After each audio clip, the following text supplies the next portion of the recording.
Hello, everybody, and welcome once again to an Unearthly podcast. This is episode 3.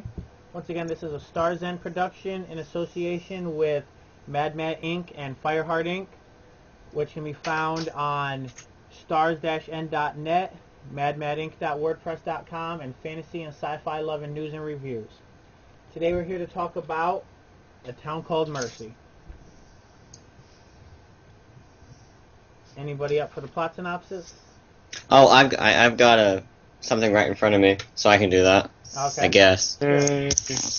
Only it's a brief one, but all right. This is from ShannonSullivan.com. You do know that we can't be brief. We're kind of like the Doctor that way. We're supposed to just ramble on and on. Oh, we're supposed to ramble on. Oh, I see now. Oh, well, then I guess someone else should do it. Go ahead. I'm a rambling man. Do I need to do this one again? Here I thought we'd save time, and then be able to talk about the episode more. Go ahead. No, we just start rambling. So shall I do it this time? So we can give Randy a for Randy. Mind you, if I'm doing it, I'll be doing a southern accent throughout all of it. Oh God. I warned you last week that would happen. He did, Hoss. So, beginning of this episode, for some reason, the Doctor's already with the Ponds, so we kind of skipped even sending them home, and, although we did see them at home, but we skipped even getting them together, and they're out in the Wild West, and they are investigating a town called Mercy. Rockridge, Mercy. And as they're investigating it, they note not only does it have a stay out sign, but apparently there's a line of rocks and wood just lying around the town for no apparent good reason at that point. And the usual curious Doctor, he has to go in and find out what's up. No interruptions, wow, no rambling. So he heads into town. They are kind of getting, like, nasty, angry glares because they're strangers. They're first strangers, as we find out later, in a long time. Scared and huddled. Well, there's also a few people in long coats with hats on kind of following behind them, though, too. As I recall. I say that David Tennant should have worn a hat. They go into the, so they head on down the road, and they go into a I don't know what you call it, a tavern? Saloon? Saloon. It's the Wild West. You have to use. Have you been playing too much D&D? I haven't been playing D&D lately, but okay. Saloon. They go into a saloon. Everyone immediately stops seeing the strangers, and I believe the Doctor asked for tea. Yeah. Yes, he did. The heavy stuff with the bag in. With the bag still in, yes. I believe he was also fiddling around with like a toothpick or something in his mouth, wasn't he? Yep. That particular incident made some weird expressions on his face. Because he got it caught in the top of his mouth. Mm-hmm. Hey, that happens.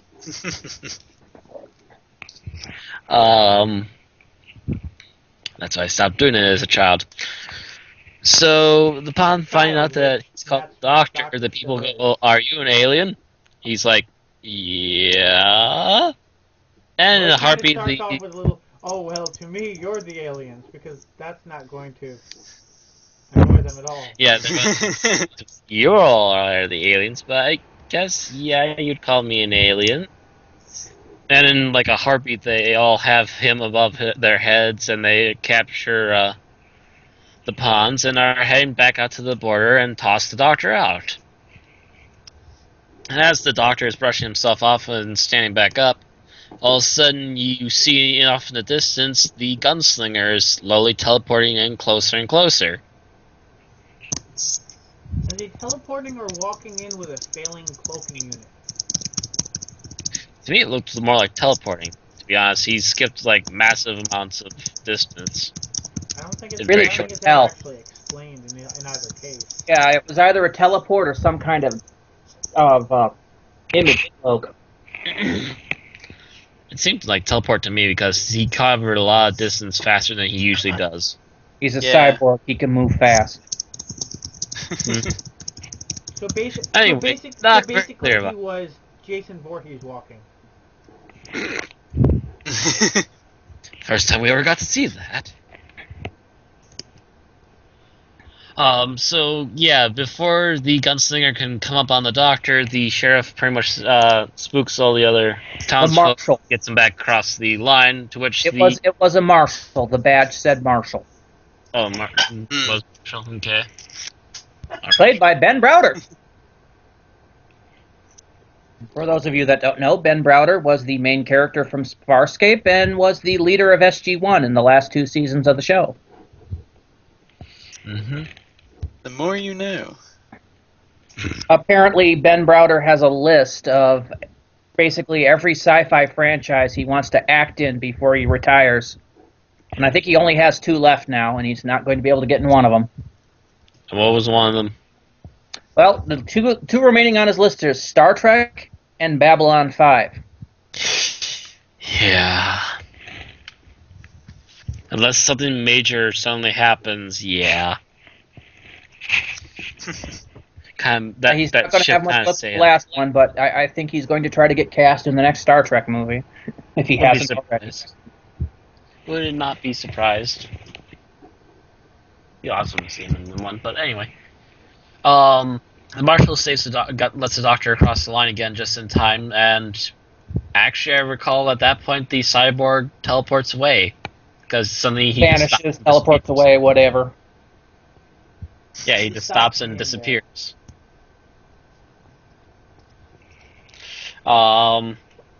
So, gosh, after that, they go back with the marshal. They start talking with him about what's going on in town. And the doctor quickly figures out that they're looking for a different person referred to as the doctor, which happens a lot, actually, in the new series, to be honest. Yeah, that was kind of the whole thing with the previous episode. He wanted a doctor and ended up trapping the doctor. Funny how that works. Well, there's been other things with doctors in previous seasons, but yeah. I remember the doctor from, Boomtown? I think it was there was a 2-part, Boomtown and something else. Oh, the Doctor Dances. No, that was the empty child that Doctor Dances. Yeah. There, yeah. Yeah, there was a guy referred to as the Doctor. There wasn't a doctor in Asylum of the Daleks, because I think that would have kind of broken willful suspension of disbelief. You know, not like the Asylum did in Colorado. Let's not go back to that topic, shall we?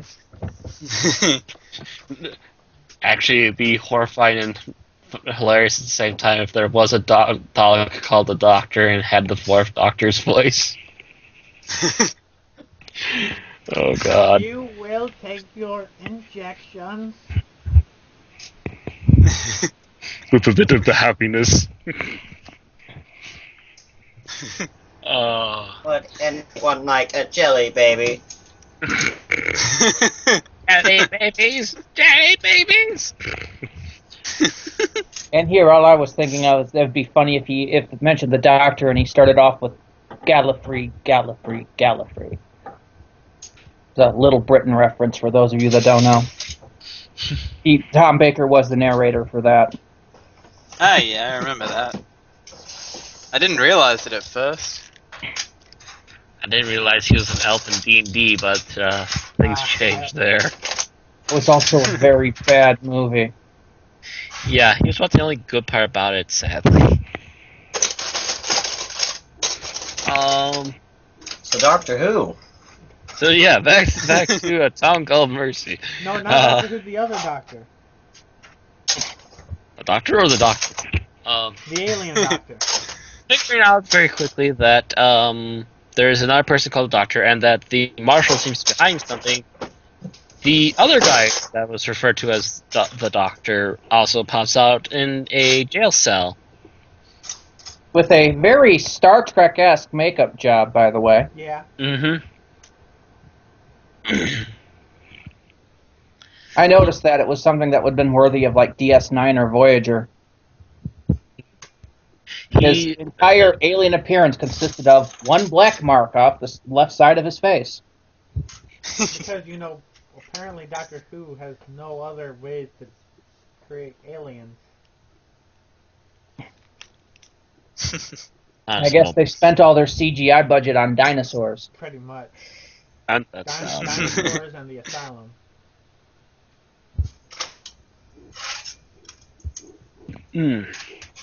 So, this other person referred to as the Doctor, very quickly opens up to the fact that yes, he is an alien. Yes, he came from another world. His ship crashed. He uses the ship's power as a generator for the town, which is why they have lights ahead of time. And he also cured a disease that should have wiped out the town, apparently. Cholera. Cholera, yes. He actually cured cholera, and he's like, oh, we figured out about that a long time ago. So they set forth a plan to try and get the other doctor out of there. And by doing this, they give the Marshal the other doctor's outfit and have him run around with... God, I'm spacing on names. Because with Rory. His job in this episode was to run around with people. Pretty much. They could have just given him a little sign that said, I'm a decoy. I'm distracting you! They could And you know, have done a duet with the nostalgia chick. it almost kind of annoyed me that they did that too. I'm just like, yeah, I'm going to go to this rescue everyone, but meanwhile, Rory, why don't you go out with this guy and put yourself in mortal danger for me, please? Yeah, on the slightest hunch that maybe the gunslinger wouldn't shoot because there's an innocent person with the distraction. Which Well, the real doctor gets a horse. Gunslinger had the amazing idea. You're right. I've been wasting too much time not killing these innocents. Now I'm going to kill the whole town if you don't give him to me.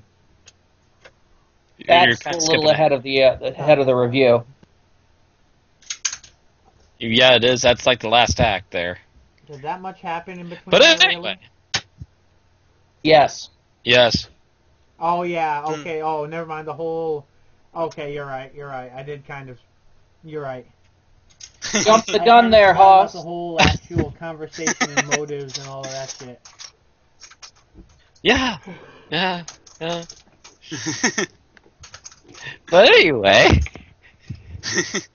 the doctor gets a horse. Gosh, well, Susan. Yeah, Susan. Appreciate if you wouldn't judge his lifestyle. And that is real. I see, of course. His name is Susan, and he would like it if you wouldn't prejudge him on his lifestyle. Which he also referred to as choices, which I'm sure sparked a whole ton of transgender comments, which I say I'm going to leave out for now, but I'm going to say that probably could have been phrased a little better.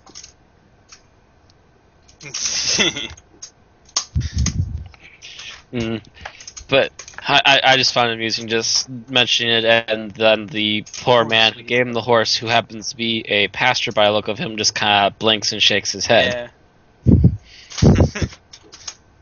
Yeah. The doctor takes Susan out to the spaceship. He manages to break in just as the gunslinger has Rory and the Marshal pinned, and was about to start opening fire. His plan was to go to the TARDIS. Oh yes, the plan was going to the TARDIS, but he deviated when he found the power cord. Because, well, this is the doctor. He does that. It's like, wait a minute. Hey, look, I just put two people in mortal danger running from a gunslinger, and now I'm going to go off and do this instead of doing what I'm supposed to do. Or, to quote the 11th Doctor's mindset more clearly, hey, I have something important to... Oh, shiny.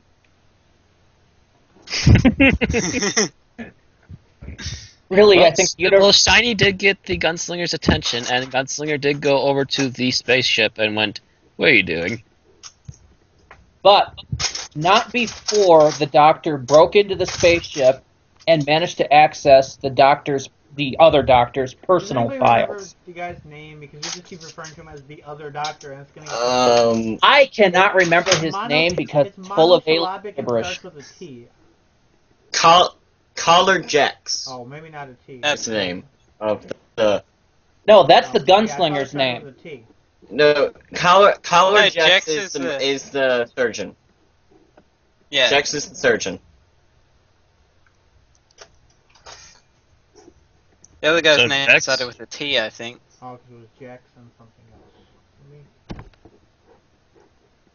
else. The only two names I'm seeing here are Collar Jex, which is the surgeon, and then there's Collar Moss. Maybe that's the Gunslinger. Probably. Let me double check on another site. But continue on, will you? Well, the Gunslinger does aim the gun at the Doctor for a few moments, and the Doctor kind of ducks in and out a couple times in a panic. He apparently does get a few words in with the Gunslinger because the Gunslinger realizes, obviously, this isn't the Doctor he's looking for. You don't need to see his identity. Had him for 2 seasons. Oh. So, I just double-checked. You are right. It is Collar Jex. I stand corrected. So Jex is the alien Doctor? Yes. Yes. The other Doctor? Yes. Okay, so Jex. I don't remember that. We can just keep referring to the other guy as the Gunslinger, as they use his name all of twice in the entire episode. Yeah. Yeah. The rest of the time, he's just Unfortunately, a he did not Gunslinger. quite roll into Shane.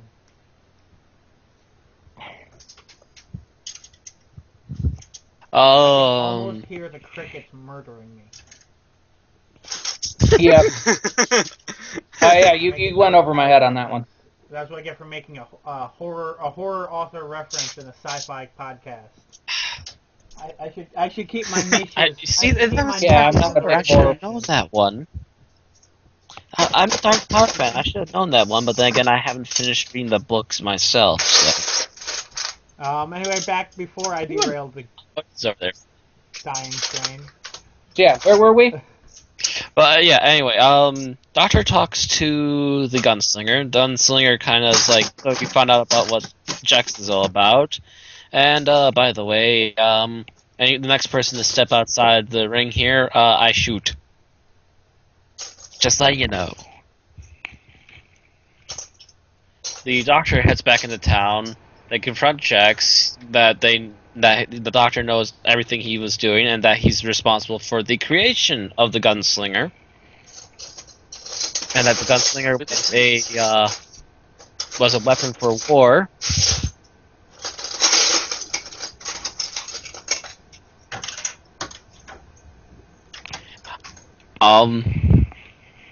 The Gunslinger was apparently a weapon made by Jex for war, and it cost many, many lives, many tortured people screaming on lab tables.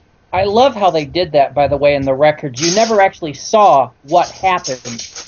You just heard the screams and saw the look on Matt Smith's face as he's watching them. Yeah, he was not very pleased at what he saw. As a matter of fact, he seems still kind of out of it for a few moments there too, when he's back at the jailhouse.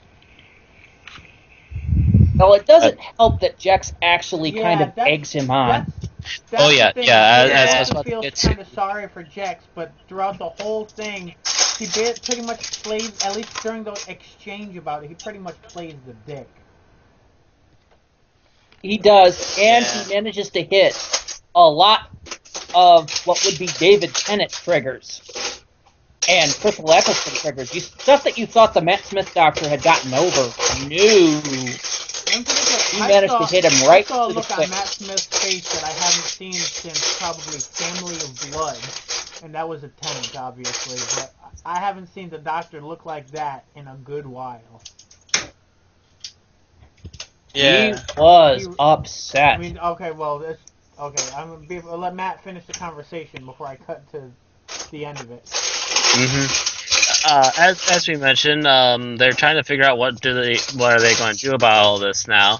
To which Jax hits a few of those triggers with Matt Smith, and Matt Smith finally snaps and goes, "Oh, I don't know what I should be doing right now. Here, I don't have enough guts to do what should be done. Okay, come on, get moving. He pushes Jax outside the ring around He town. jumps His on ass the out. table with a look on his face like he's about to beat the dude's face in. I was expecting to see Matt Smith's fist bloody standing over the mangled corpse of Jax. But instead, he just drags him out at gunpoint to the circle. Why kill him yourself when there's a nice gunslinger out there to do it for you? Why get your hands dirty? He might get his bow tie dirty. And then he pulls a gun on him. I didn't even see him He was grab a given gun. one. Oh no, he wasn't given one yet. Didn't he grab it from someone else? Yeah, that's true. He wasn't given I one thought he yet. pulled it out of someone else. Yeah, Matt Smith pulled a gun off of one of the other people there. You're right. Now Yeah. I think I remember that now that you say Mm-hmm. I think I just missed it. He turns around like he's about to walk away, suddenly pulls a gun off of somebody and turns right back around. Yeah. First time he's held a gun since the end of time. Yeah, that's been a while. That's been 2 years. Yeah. Didn't he have a gun in Time of Angels? it. That was a flare gun, wasn't it? Oh, Yeah. Does going yeah, back in that's what I time thought. specifically to pick up a guy who carries a big gun for no other reason count as carrying a gun? No, it doesn't. No. He is Like, not hey, having it you're- in his hand you're a pointed gun, at another come living with me. being.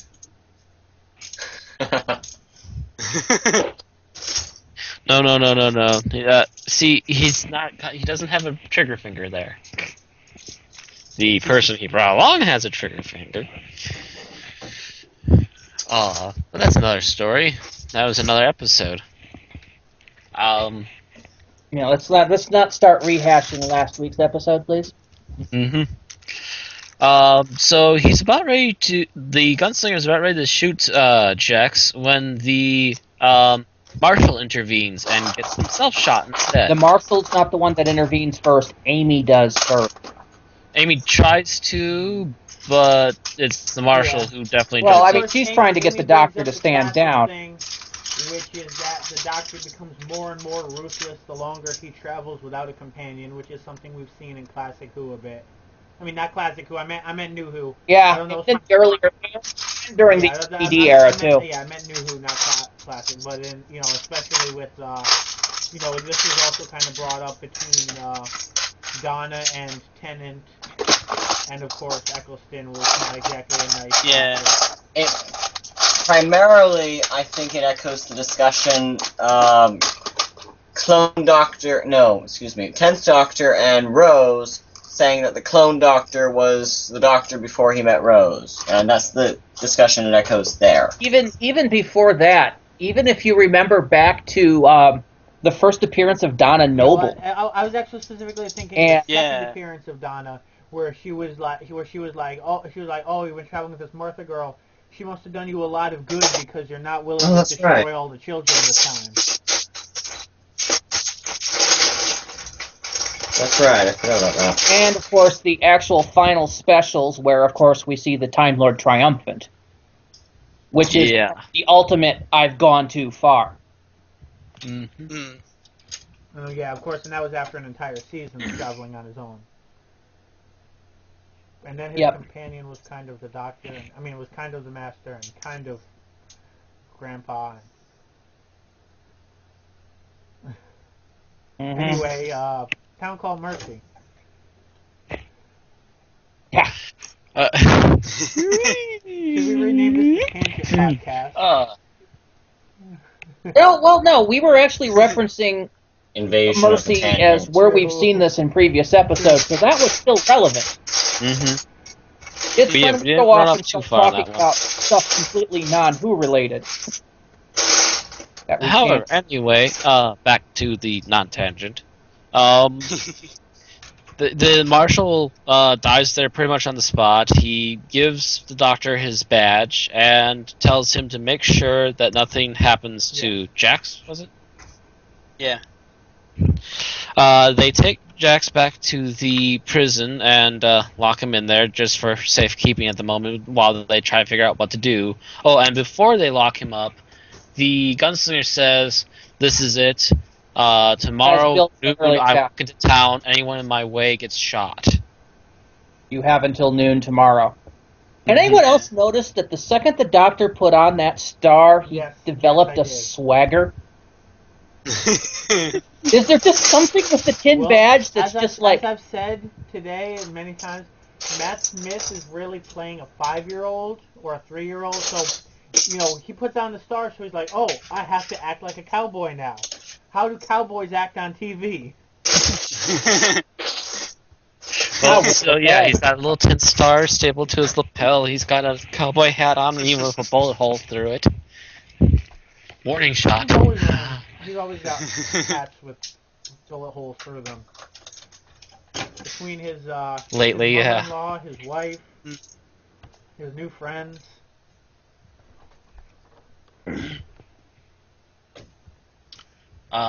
So they take him back to the prison. They think about it overnight. Meanwhile, overnight, the villagers try to get together and kind of go, "Hey, doctor, if you just walk over down the road that way a little ways, we'll take care of this ourselves." And he's like, No, I'm not letting you do this. We're going to do this where everyone gets a chance. Call it like it is, Matt. That was a lynch mob. Well, yes. Yeah, that's what he says, doesn't he? He's like, And he was even more into the swagger by that point, too. He ambled out of that sheriff's office. Had his hat low. I believe he managed to talk an 18-year-old kid out of trying to shoot at him. Yeah. I believe it was 18-year-old. Which 18-year-old, was almost 19. Still. What was that, Randy? Yeah, it was still kind of an epic moment, but especially compared to the way the doctors tried to talk other people. Well, especially 11, because that's most recent. But the way he's tried to talk other people out of being violent toward him, this way was actually, teaching a message and, seeing the whole doctor thing. He was kind of over his rage from earlier, versus the usual. It's you shoot me and you're in for hell.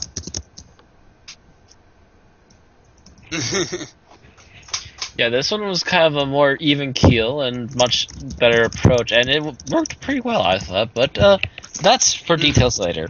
I do like his line when it's all over, though. Fight humans. Give me a Dalek any day. Yes. At least you know what to expect there, Jesus. Exterminate. Run!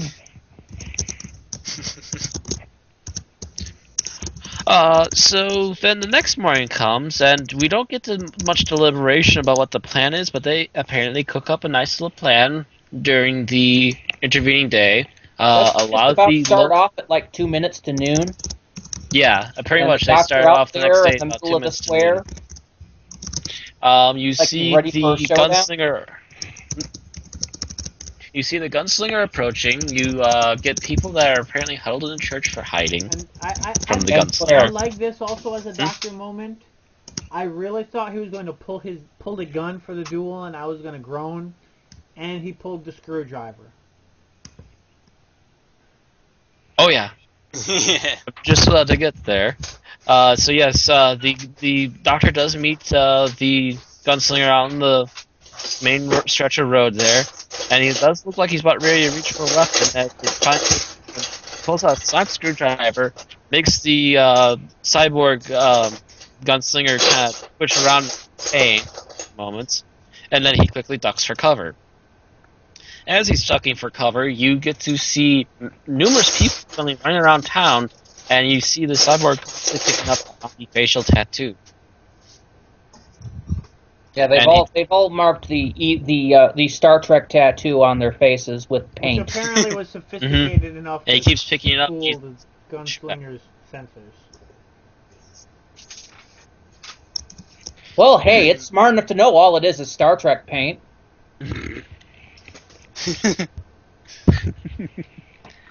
Well, he unable to decide on a target. He kind of wanders around, almost blows up a church. He does knock the doors in. Yeah, well, that's actually a great moment because, the little girl in there gets a little scared, wanders away, winds up knocking over some books by accident, and that alerts the Gunslinger. Gunslinger, of course, marches in going, "He must be hiding, he must be hiding." Ooh, kids. Yeah, noticing that the Gunslinger still has his conscience.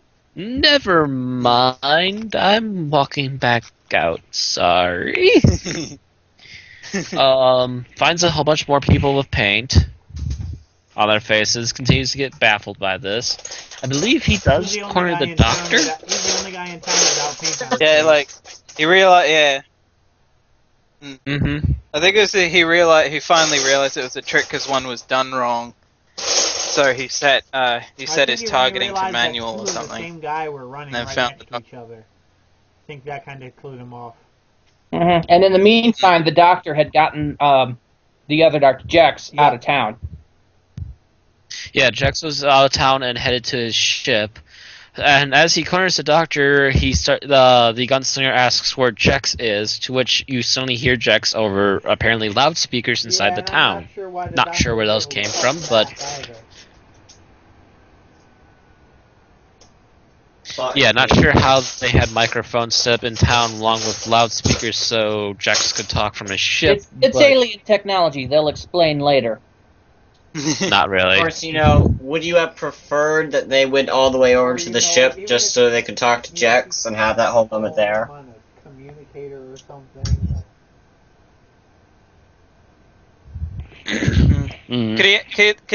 Could Jex actually hear the doctor? Because I thought it was just that the doctor could hear it, and he was just yelling at him. No, there was a two-way conversation that happened there.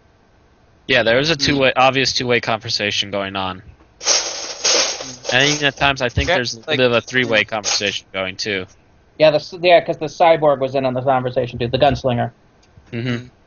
Three-way. Oh my. Because the Jex asked the Gunslinger what part of their home planet he was from, and he mentions, and the guy He's goes, like, "Yeah, I've seen that place too. It's a beautiful place, isn't it? Wouldn't you like to be able to go back there?"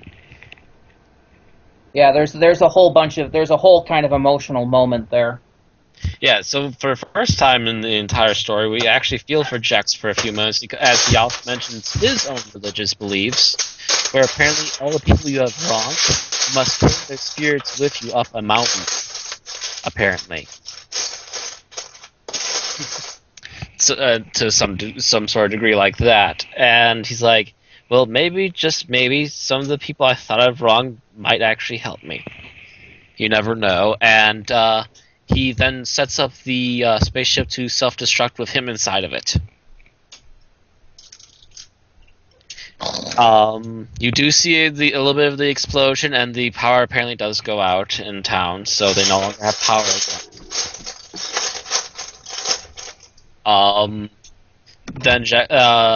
Then the gunslinger is kind of left there, kind of going, "Yeah, I've no one else to kill. I'll just wander off myself. There's no more reason to be doing what I'm doing." To which the doctor mentions, "Well, you're made as a product to fight a war. How about you stick around and protect peace?" To which the gunslinger looks at him and ponders. Then at the very end, we cut to a narration, the female narration, which we got at the beginning of the episode as well.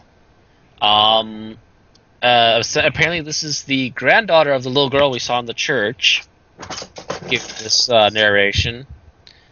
And she's like, well, we're not sure what all grandmother meant by having a sort of protector without having a marshal, but they seem to be quite happy with what they had set up there at Mercy. And you see the little girl walk outside town. She walks out towards a cliffside area, and you see her look up, and you see the gunslinger standing there near the cliffside with the marshal badge on his chest.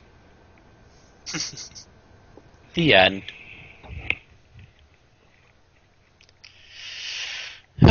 So that's done. And somebody besides me has finally done an episode summary. Yay! Hooray! Oh, wait. So where to begin with this one? Well,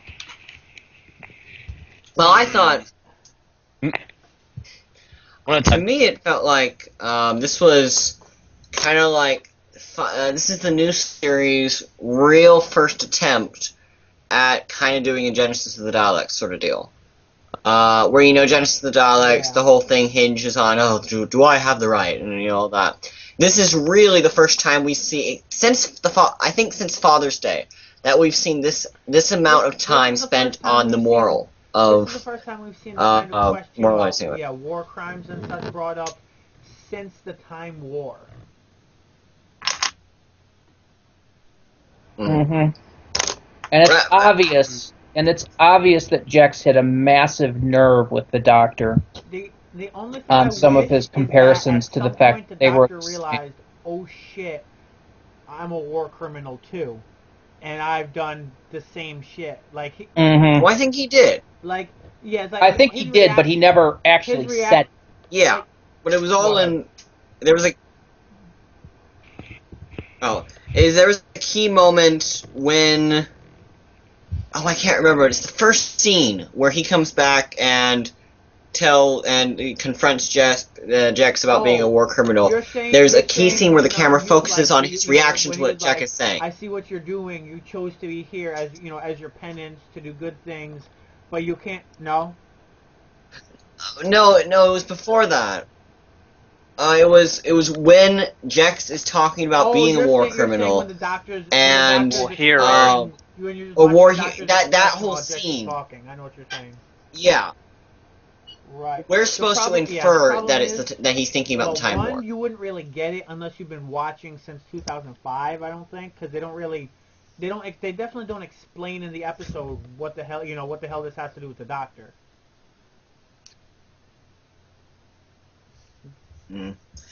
I think they've assumed by now that the Time War is a big enough deal, and it's part of the status quo that you can reference it. The RTD stuff is not necessarily made, it's not all things that people are expected to know by this point, so in that case. But the Time War's been established enough within the last couple years. It did. Victory of the Daleks made reference to it. Asylum. That the meaning of it is clear. I mean, for example, Scarrow is the obvious recent reference, but then how long? Let's not get into that kettle of fish again, please. Mentioned the Doctor's role in the end of the Time War. It's been a while. Yeah, well, I don't know. I think that it's Series 3. Or no, probably. I think Series. No, the specials at the furthest back. But I want to say it was mentioned in Series 5 somewhere. There's also the fact which would be far back enough. The Doctor never really turns around and he says, "Oh shit, I've done the same stuff, so I need to show some leniency because I know what he's going through." He never really has that. Other than that scene you mentioned where you see his expression and he's kind of empathizing. Other than that, you never realize, oh shit, I've done stuff I destroyed my own race. I should show some leniency because I know the kind of turmoil he's going through.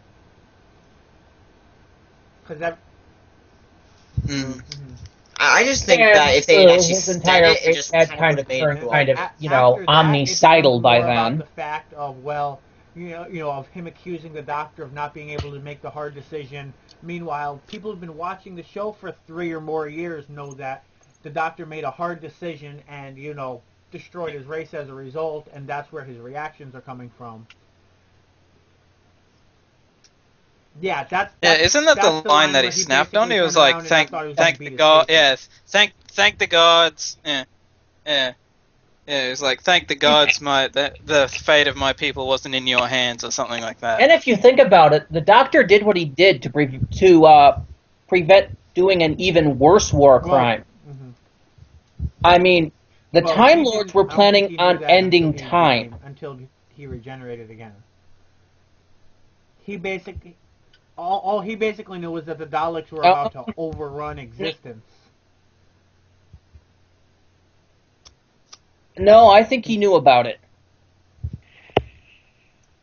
You could go either way on it, but I think he knew about it, and that's why he chose to use the moment. Time Lords, at least I'm getting rid of the Daleks, and the Daleks are a big enough threat to warrant that.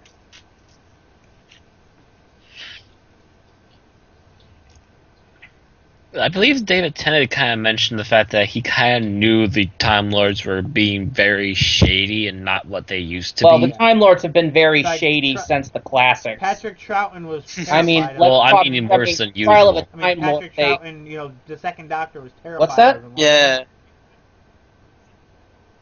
Yeah, but they weren't shady then. It wasn't till around the 4th, 5th, 6th Doctor era that we started seeing their shady dealings. It was actually Deadly Assassin, which is Deadly Assassin is the first time we actually see corruption and incompetence within the Time Lords, and it is further established in I think the Five Doctors and Trial of a Time Lord, where it's like they're just kind of idiots. The five Doctors, and in kind of evil idiots too. Oh no, it wasn't. It wasn't even that they were evil idiots. They made a mistake. Someone stole from the archives. They moved the planet Earth in a future time to a completely different part of the universe and renamed it. I think it was like Ravelox or something. Yeah. To cover up their mistake. But it's primarily the Holmes conception of the Time Lords that puts them at this kind of evil corruption kind of deal. Yeah, that they were being, that they had been doing shady stuff by then, but I thought he knew that they were planning on instituting the final sanction. I think so. I think that was the whole... Because he mentions it directly to the Master, and as justification for what he did, and he wasn't surprised by it.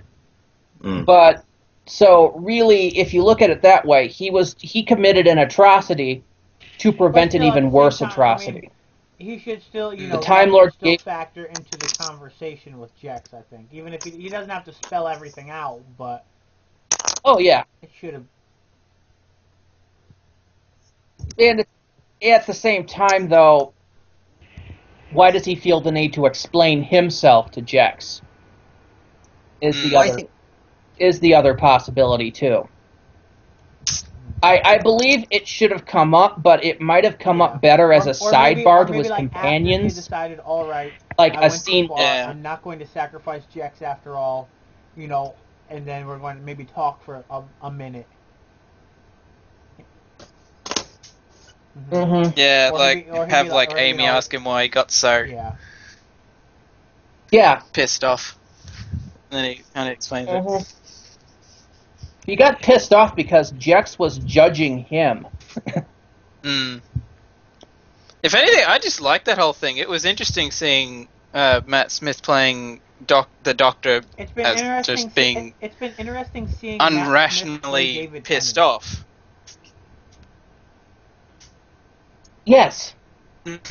I've actually seen that before, but it was more of the I'm about to die depressed David Tennant, which we saw kind of at the end of season 6. The director who directed this episode and the last one, these were his first 2 Doctor Who works ever. Oh, wow. I would say. I think this one fared better than the last one. I actually Doctor Who, they both come off as as a little less experienced work than another, but I would definitely say so far, of the 4 episodes we've gotten so far, Mercy is my favorite so far of the season. I mean, I would agree. I have nitpicks, like I've just I like this episode. I would say I have the least nitpicks and probably the most good moments. Yes, I would agree with that. I have a couple of issues, but other than that, I'm pretty cool on it. I liked this episode. It fares a lot better than the last time they tried to do the Doctor in the Old West. Yeah. So was that 1966? Yes. The Gunfighters. That was Hartnell. See, and it is I've never probably seen that. by far the worst was that one of the ones where Doctor Who episode of the Hartnell era. And basically out of the picture, or was he heavily featured?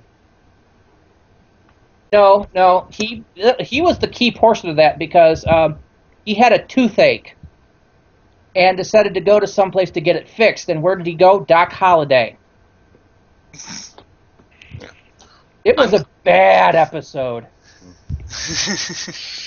It left me with the impression that it's like, okay, the English cannot do the Wild West. With a Stetson and a swagger, and that would just be freaking awesome. I don't know if that ever happened.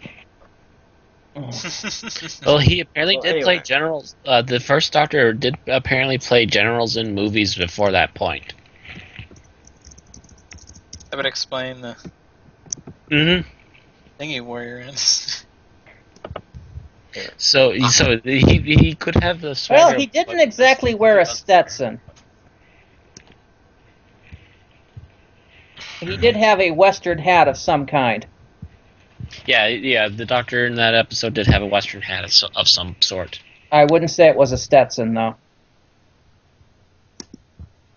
But going back to Mercy, if you Google Doctor Who the Gunfighters and do an image check on it, you can see several pictures that they have there. Hold on. Him and his silly hat. I just posted one. But going back to Town called Mercy, I really liked it. Yeah. I definitely thought, like, you know, my two things I major liked about it. I mean, whatever. One, that, as I said, it's the first time the moral issue of the story has overtaken the other aspects of it.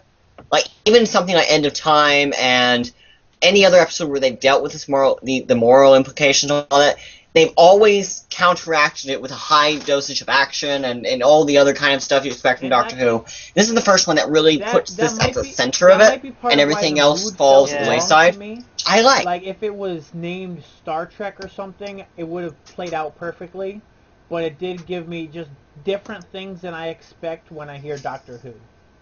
And it's like when you put it that way, I look at it and I say, you know what, it's not a bad thing. It's just an unexpected thing, so it kind of strikes as kind of bad at the time of watching. You know what I mean? Of course, what I thought was interesting is that to me it kind of felt almost like a classic episode. Like, I could easily imagine this being 4 parts and being paced out at that and having and working that way. Like, one of the things that struck me is that there are perfect cliffhangers in these episodes. Like, if you try to imagine it as a 4-part episode, the first episode cliffhanger would be the guy saying, hello, I'm the Doctor. Second cliffhanger would be the gunslinger pulling the gun on Rory and the sheriff. Third cliffhanger would be the Doctor pulling the gun on the other Doctor. Fourth, and then you get the ending. And I think those are even paced at regular intervals. They would have had to have a lot more filler in there, which would have... Well, yeah, but here's the thing, though, is that the filler, quote, I'm using finger quotes, you can't see them, the filler it would have required would have just been more character detail, like more time to get to know the citizens that we see, like the little girl, the younger boy. That kind of fit with his character. Yeah. Yeah. Time for that sidebar that I mentioned earlier. Yeah. Between the Doctor and his companions, with him explaining he got so pissed. The Doctor and Jex after he was in his cell. They probably could have made the lynch mob scene a little longer. Mm-hmm. So I could really see that working. Well, and I thought they probably could have put in more of a... What I thought, if this had been 4 parts, so it's hypothetical, they probably would have written the boy, would have written him to be a much bigger character and have him have blue. Yeah. And have him have a rapport with the Doctor before that incident. So yeah, but that kind of struck me as interesting, and I kind of liked that. It was a more cerebral episode than what we're used to. Mm-hmm. Yeah. And I really liked that. Yeah, it does harken back to several of the old classic episodes. And I do miss that a little bit about the new series. Yeah. And like I said, I don't think we've really had this level of, like this kind of cerebral episode since Father's Day. Which is the last time I can think of where they actually did kind of this sort of deal. The other thing I would like to bring up that I liked really a lot about this episode is that a lot of the effects were actually practical in this one. Mm-hmm. The only digital effects I can think of in this episode were a few times where we see things from the Gunslinger's point of view, and a shot or two when we see the explosion going on behind buildings. Yeah, and that wasn't the spaceship. That wasn't done that well, but yeah. Yeah, and I was going to say that particular explosion. I would add that I could probably have done better in After Effects myself. It was green screened in. And I could do it better without green screen. I could do it better with a nice still image. But I digress. But it's not like we're watching Doctor Who for the effects. No, it's just one of the various comments. Yeah, that particular effect I noticed was a little bit hokey. Was a little bit 80s. Can I say it that way? No, it was a little bit 80s. They would have a little bit 80s. Literally blown up a building. Hey, Doctor. When I think, actually, I think it's 80s. I mean, not necessarily had a really cheap mod. 80s, but when I think 80s and explosions, I think of some epic exploitation shit going on. Yeah, you think of 80s and explosion, my brain went to the A-Team. Of course, if it was the 70s... I go to RoboCop, but... Yeah. No, I was thinking Doctor Who 80s when I was saying that. Of course, if it was Doctor Who 70s, you'd get the producer saying, "Oh, we can do this really cool explosion effect," and the director saying, "Nah, screw that. I've got some stock footage that'll work really well." And then you use that. That would be the 80s. Yeah, but no, it reminded me a little bit of like the 87 to 89, the Sylvester McCoy era, where they did a lot with green screening. The CSO at that time, yeah. No. Time crash.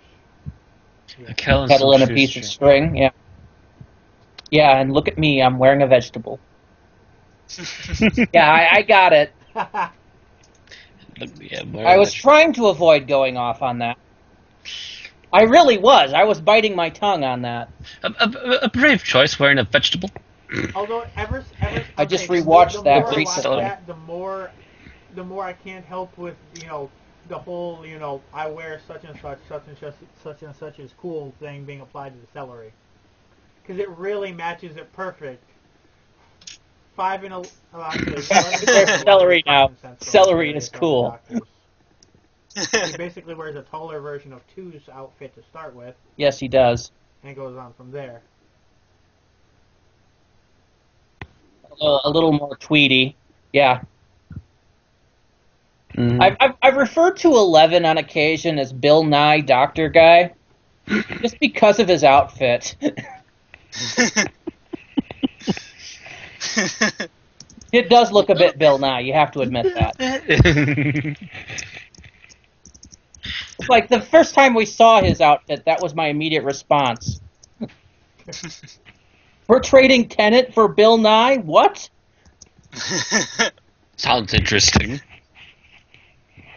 But no, you watch Time Crash, and you notice that there's almost a certain point in there that it stops being the 10th Doctor talking to the 5th Doctor. And I just looked and through talking to Peter Davidson, yes. The entire show listing of New Who, and I would say you're undoubtedly right about this being the episode most like this since at the latest Father's Day. Mm-hmm. Yeah. Probably there hasn't been. It's been mostly go, go, go, go, go, go. Not necessarily that close. No, it's not. But yeah, I just like the fact that most of this, and with the one or two exception, the one bad exception and the other fairly competent exceptions, that most of this episode was done with practical effects. That said, that just strikes me as both odd and awesome at the same time. Alien that was more than some paint. But then again, it would have messed with the script, so therefore. At the same time, though. That's not the side. Yeah, it would. It would have been very easier for the gunslinger to identify who wasn't. Yeah. If it was anything more. So I guess I was being a little harsh in that regard. It just hit me as being a very Star Trek. Cyborg with that kind of technology built into him, the blaster cannon and everything. But the best you can do is, I can identify his facial mark, his birthmark, essentially, and that's the only way I can tell him apart from any other being. It's like, I think we have better facial recognition software now, and we don't have cyborgs. And I'm pretty sure if we had cyborgs, Soviet Russia would have deployed them against us.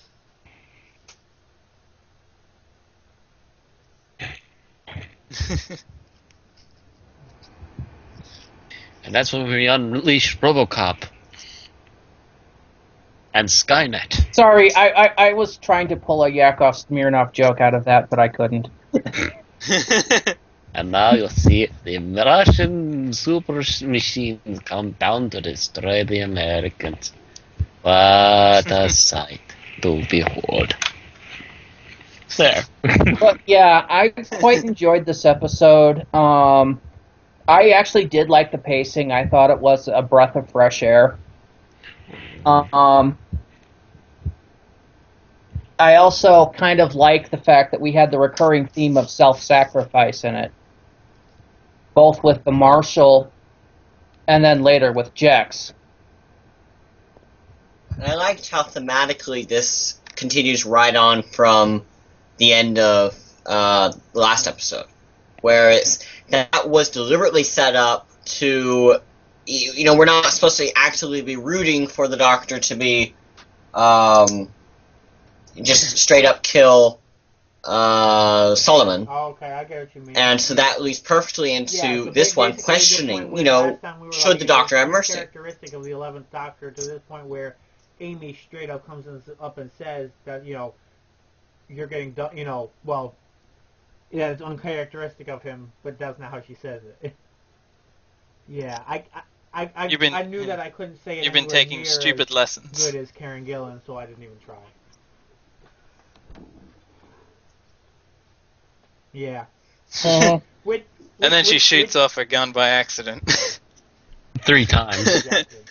Anybody who's not American here, please put down your weapon. Anyone who's not an American, put the gun down. Ah, yes. Sorry, I had to go into the accent and do it.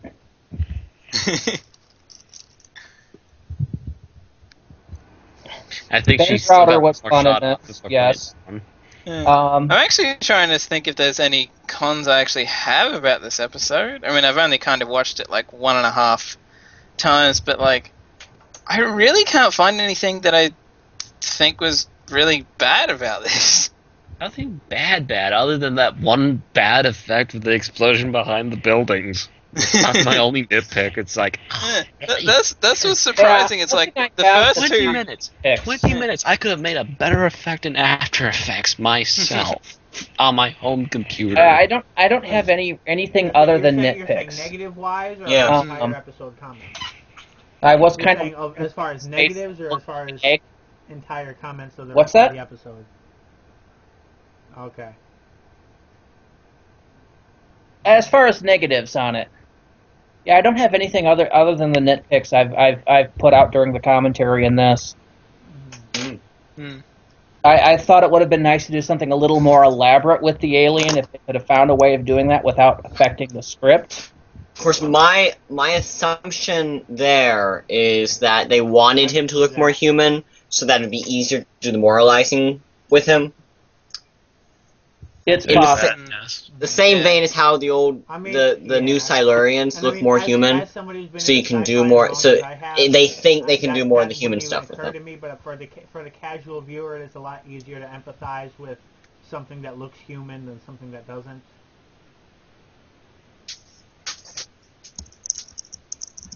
It's hard, I wish they could have gotten that off a little better. Like I said, he was. That's the problem. Yeah, he was basically being a complete and total jackass about it. To, oh well, at least I did something. You know, you're just a pussy. To back to regretting it again later on.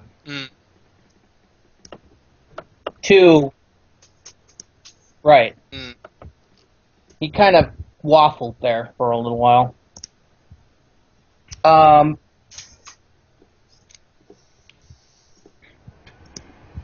I do think we could have gone with a little less swagger from Matt Smith. Matt Smith said, "Wait, this is a West." Oh, he was just having fun.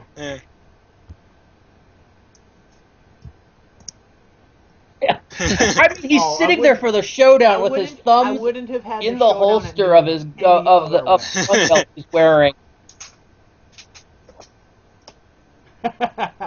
I know, but he looks like he should have had a Marlboro. He really does. I don't think there was tumbleweed. Well, I think that's intentional. Then again, usually tumbleweed only features in cartoons. No, I don't think there was no tumbleweed. There was, well, no. I think I've seen CGI tumbleweed. I don't think I've actually seen live action.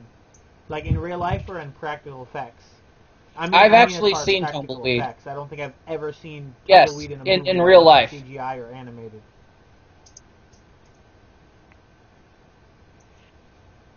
True. That's because to do that, you actually have to get a fair bit of wind going. I need to watch my Dollars trilogy and see if that actually happens in any of those movies. Is tumbleweed as common in those regions, you know, as it is in God, where did I put that cartoons depicting them? Well, also, you have to remember that this was actually shot in Spain. Right. They didn't actually go to Arizona or New Mexico or Nevada to shoot this. In the situation that it was shot in those areas, is tumbleweed the way it's depicted in fiction? Like, you know, would they really show down and there be two things of tumbleweed floating by? Kinda, sorta.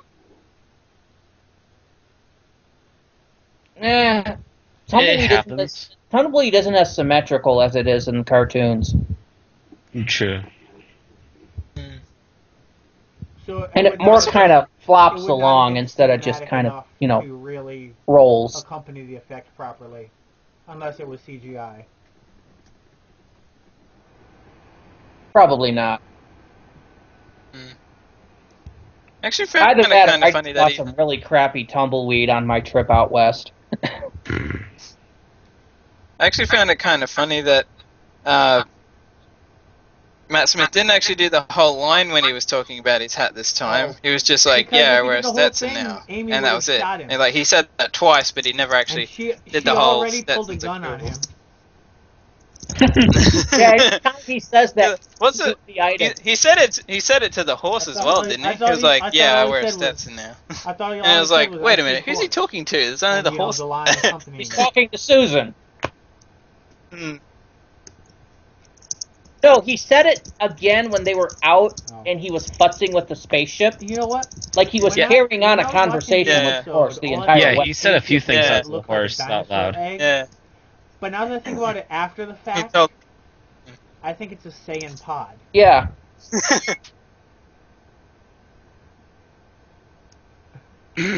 No, it looked more like an egg. I was thinking Mork from Mork. Anybody else have any favorite moments from Pretty much.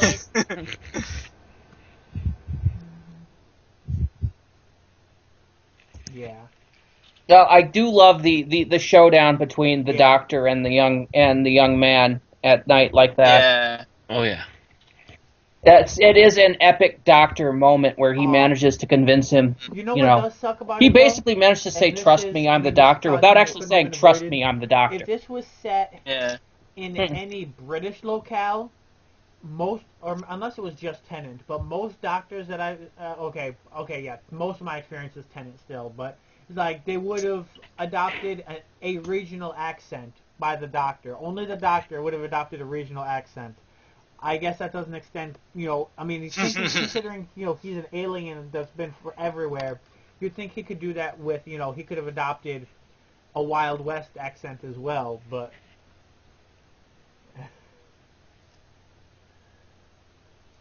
Well, I think they were deliberately wanted to make him trying seem not alien to and in not- this episode. Seem more Traditionally, alien, not like he fit in. what? No. No. Well, traditionally, when they do that accent, they kind of go overboard with it. They always have either. Yeah. They have either I do remember, there was No, a- don't do that. Don't do that. Okay. Not that. I'm not talking about that. Yes, you're right. I'm talking I don't about think- having English actors do an Yeah, American yeah. accent. Like Perry. Like, actually try. I first noticed it and grinding my teeth in Tomb of the Cybermen. There was a whole shuttle there that was supposed to be done by Oh, Americans. They all had a Houston accent. All of them. This isn't. Over the top Houston isn't the- accent. It's like this isn't The- exactly. The guess best that's example 'cause though they- is Perry, I think, because Perry's supposed to be isn't American. Exactly 60s and 70s. I think Harry's they wasn't could do bad. A little better than that No. now.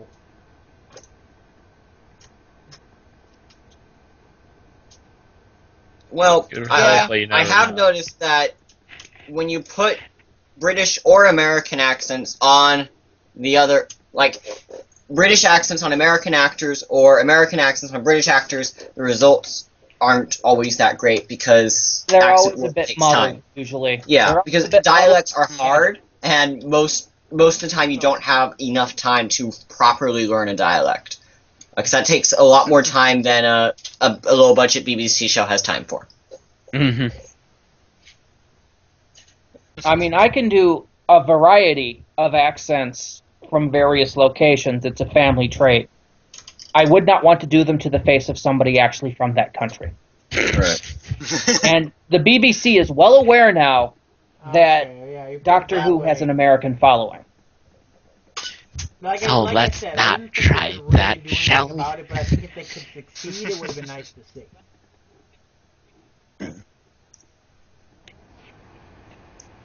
Now, mind you, I but have then, heard like, David the Tennant more I do thought an about it, the more I American don't think accent, Matt and it was Smith fairly has decent. done He it did it for an in audiobook. episodes. I think that was only a Tennant trait. Yeah, it's like then again, Tennant No, was I don't forced think- to use I an don't accent think he's that an wasn't his natural accentomorph, accent for really. the entire show. So I guess it would have made sense for him to, either be very good with accents in the first place or to pick some up And did it start well. making it.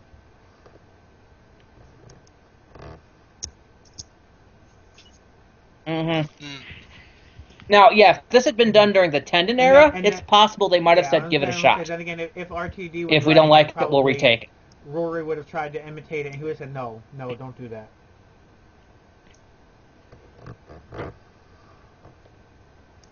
Mm-hmm. Although No, don't do that. Don't after ever do that this being- again. This being the 11th Doctor and Matt Smith, it would have been nice if he just started in with an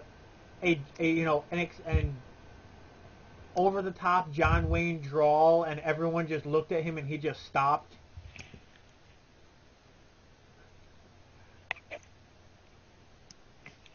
I was actually kind of half expecting him to do that, like just to like Rory and Amy, and they were just like, no, don't. I expected him to do that when he started to swagger after getting the badge. I really did. Yes. What's on the spit there, Pilgrim? Although, then again, from now on, anytime I hear you get John Wayne the voice, John I'm Wayne, thinking of Rory. that, Just no. no. Sodom and Gomorrah.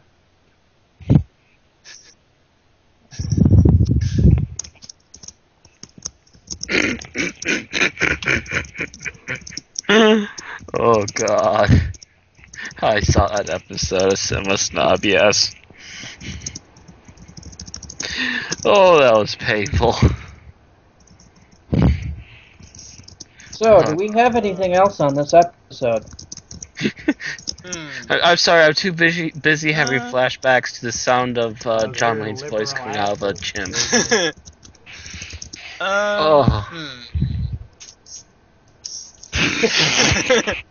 Will you please stop? Will you please stop breaking Matt's brain? I know it's easy to do. I like doing it myself, but.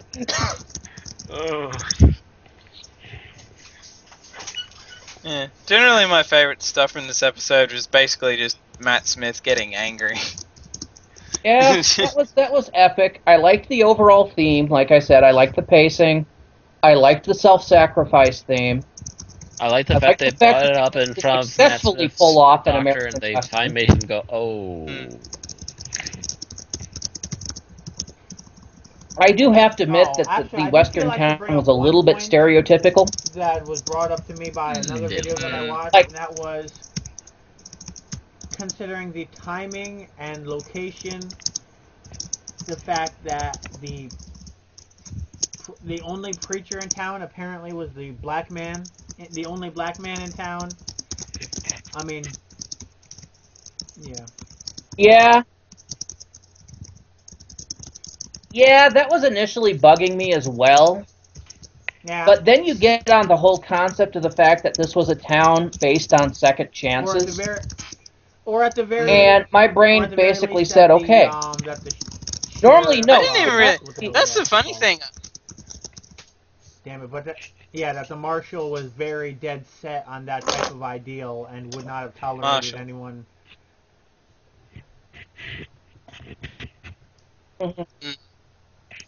Yeah, normally you would not see that thing so close to the Civil War, which they mentioned as being just a couple years behind them. Which war? Which war? The Spanish-American War?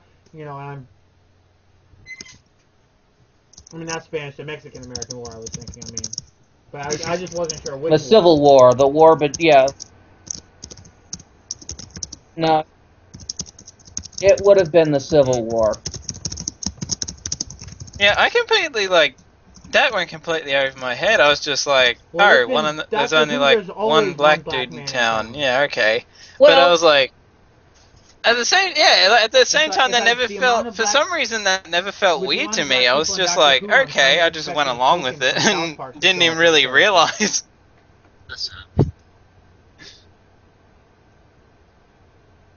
Well, you got to remember that the racial tensions that we have in America have been long since over in England.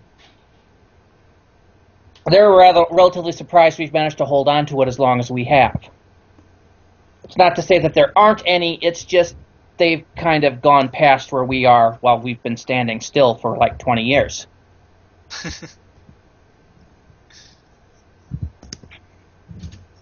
So, it's often that I do see people cast in Doctor Who that, strikes me as a bit odd that, yes, there's a black person in that role, and I'm just like, well, they don't really cast based on racial preferences. On the fact that the UK is a lot more diverse than Doctor Who would let you think. Like, I've watched Doctor Who there's 9 white people, 1 black person, and there's 90 white people, 9 black people, and 1 Asian. That must be just how Wales is, or versus then I saw it was the Amanda Hoggins video on Planet of the Dead, who she kind of I think went on a short rant about that, about how they only cast black and white people in New Who.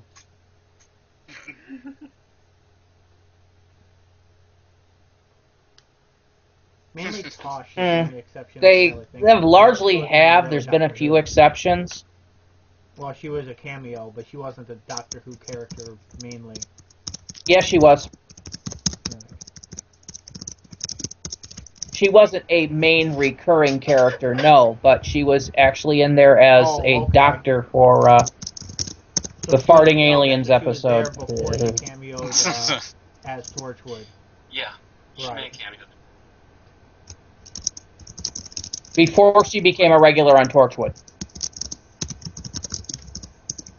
And they later explained in Torchwood that it was actually the same character working under a cover. You know, since we're toward Continuity, you're soaking in it. since I we're think they toward did the that end, kind of, and I either just in the second or third There- season of there's time Torchwood. for random stuff. I keep seeing this image on Facebook. There's a Mad Eye Oodie of Mad Eye Moody with an ood head, and all I can think of is, wait a second, wasn't Mad Eye Moody secretly David Tennant? It's like so is David Tennant now an ood? Yeah. In the movie, yes. Yeah.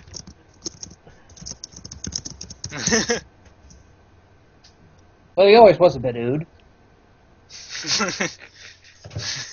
I actually remember seeing, like, there's an image of that going around where it's like, let's see who you really are or something, and then Mad Eye turns into Tennant, and it's like, oh shit, it's a Time Lord, Harry, get back. I need to rewatch that Harry Potter movie again because I don't remember him actually appearing as I'm sorry. Crouch ever. But I don't even In remember that happening in the movie, but Prisoner of then Azkaban? again, No, movie the Goblet of versions Fire. have Yes, been he a bit did. fuzzy on me. I don't And- think I've watched any of them except for Philosopher's Stone more than once. Oh no, and Chamber of Secrets I watched more than once. The books. I'm pretty clear wait, on, you're but talking the about movies are a watching bit the movie fuzzy. or reading the book? Especially any after. Chamber of Secrets I watched a few times. Philosopher's Stone, my mother and sister used to keep on repeat in the living room, so I watched that a ton of times. Yeah. Yeah, I remember watching his performance as Crouch in Goblet of Fire and just going, holy shit. What I found even funnier is if you go back, it's the guy that plays Barty Crouch Senior is the guy that was the guy who brought in the Cybermen in the alternate universe, in the alternate Earth. Lumic? The sort of parallel Earth, yeah. So it's like, so now I look back at that scene where it's like, Harry's like, "Hello, father," and he's like, "You're no son of mine." I always sort of go, and you will be upgraded," or something like that. You'll be upgraded, or you'll be deleted.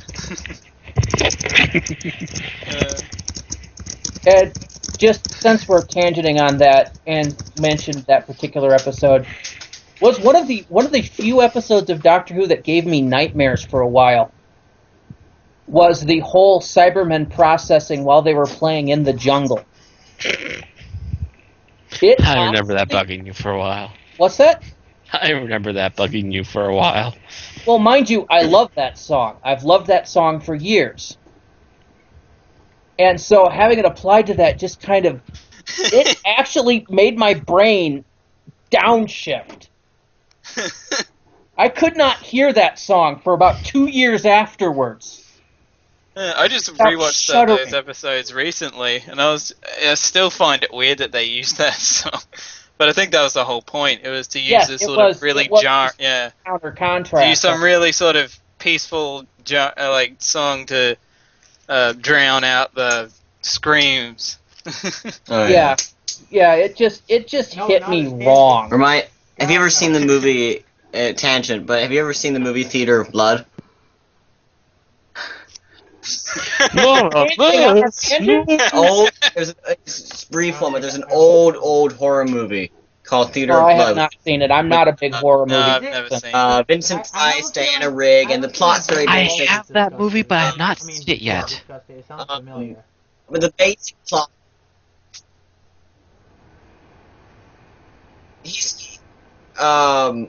Maybe, I'm not sure. But it's just that Vincent Price plays this actor who commits revenge on these different critics by enacting murders from Shakespeare plays. One of the murders, he decapitates someone, and the music behind it is this really, really pretty waltz, and he's just very calmly decapitating this person while this music's playing, and it's hilarious. Anyway, that's what it reminds me of. That makes me think of Reservoir Dogs, that bit where it's like torturing that guy that's like stuck in the middle with you or whatever.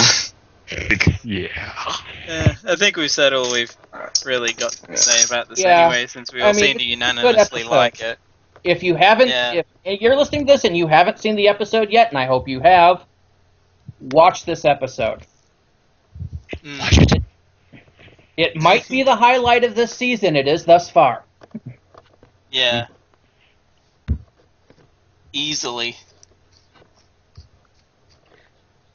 Neil Gaiman's doing an episode, right? Yes, he is. Cool. Okay, yeah, that's right. We do have a Neil Gaiman episode coming out. By the way, his was Do the we know highlight if of that's that going to be season. this season? That's going to be sometime after the break Right. between here and 2013. His would have been the highlight of last season if it had aired the season before, where it would have made sense. I still liked the episode. I like the episode as an episode, but as watching it in sequence with the rest of the season, it didn't work with the season. It would have worked Which episode was perfectly that? with the season before. Which episode I was still this? liked the It was, episode. the Doctor's But Wife. mind you, I didn't like most of But last then, season. yeah, but then again, you don't like River Song anyway, so. Oh, See, I liked all the standalone episodes. I didn't like any of the plot episodes, so. Well, that's the thing. I don't think. Except there for were Wedding any of River other Song, I actually standalone liked that one. episodes in- I'm saving my River Song rant for when she actually shows up. Yeah. Which When's that Not a gonna fan happen? of the character, but I liked the last episode with her. Well, actually, So no. I think she was in the trailer for episode 5, right? yeah, Angels Take Manhattan, I think. Yeah. Episode 5 is which one? Angels. Yeah, she was in the trailer for that one. So that might be where my River Song rant comes out. I will know after I actually see that So that's going to episode. be a 3-hour episode. Whoa. Yeah, it might be. All right, guys. Until next week, this has been an Unearthly podcast.